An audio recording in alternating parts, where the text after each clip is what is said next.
Саламатсыңарбы, балдар? Азыр бизге кыргыз тил сабагы.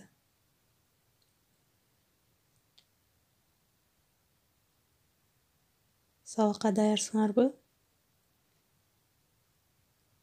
Дептер, ручкаңарды камдап даяр отургула. Бүгүнкү сабактын темасы жумшак жана каткалаң үнсүздөр.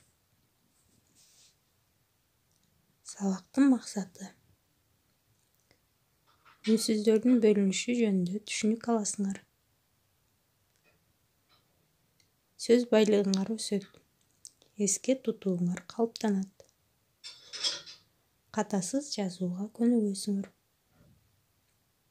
Эмгекчил болууга тарбияланасыңар. Кенжетайдын ыры ата-энемдин айтканын көңүл коюп угамын, насаат укса акылым, жетилерин туямын, мугалимдин сөздөрүн көңүлүмө түйөмүн, билим менен келечек курулаарын билемин. Мына балдар, кандай сонуңар, сиздер да ушундай болгула. Сөздүк иш, насаат, накыл сөз дегенди билдирет. Жетилерин, өсөөрүн дегенди билдирет. Туямын, билемин дегенди түшүндүрөт. Көңүлгө түйүү бул эстеп калуу. Үнсүз тыбыштар. Сүйлөгөнүбүздө үн менен шыбыштын жардамы менен жасалган тыбыштар үнсүз тыбыштар деп аталат. Аларды биз үндүүлөрдөй кылып созо албайбыз. Кыргыз тилинде 25 үнсүз тыбыш бар. Жасалышына карай үнсүз тыбыштар жумшак жана каткалаң үнсүздөр болуп экиге бөлүнөт. Жумшак үнсүздөр үн менен шыбыштын жардамы менен жасалат. Алар Б, В, Г, Д, Ж, З, Ый, Л, М, Н, Ң, Р. Каткалаң үнсүздөр жалаң шыбыштын жардамы менен жасалат. Алар К, П, С, Т, Ф, Х, Ц, Ч, Ш, Ш. Биринчи көнүгүү.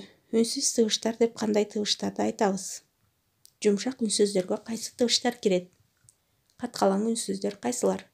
Суроолорго жооп бересиңер. Экинчи көнүгүү. Ырдын биринчи, экинчи саптарын көчүрүп жазгыла. Жумшак үнсүздөрдүн астын сызгыла. Үчүнчү көнүгүү. Макалдардын маанисин чечмелегиле. Дептериңерге көчүрүп, жумшак жана каткалаң үнсүздөрдүн астын сызасыңар. Төртүнчү көнүгүү. Сөз оюнун уланткыла. Насаат, талап, парз, заман. Эми ныдан бүттү, ны тамгасынан сөз табып улайсыңар. Сөздөрдөгү жумшак жана каткалаң үнсүздөрдү атагыла. Бешинчи көнүгүү. Ырдын экинчи куплетин көчүргүлө, каткалаң үнсүздөрдүн астын сызгыла. Кенжетайдын ырын окуйсуңар, сызасыңар жазып. Үйгө тапшырма. Алтынчы көнүгүү. Үнсүз тыбыштардын бөлүнүшү боюнча таблица түзгүлө. Баарын аткарып, мага тартып салып жибергиле.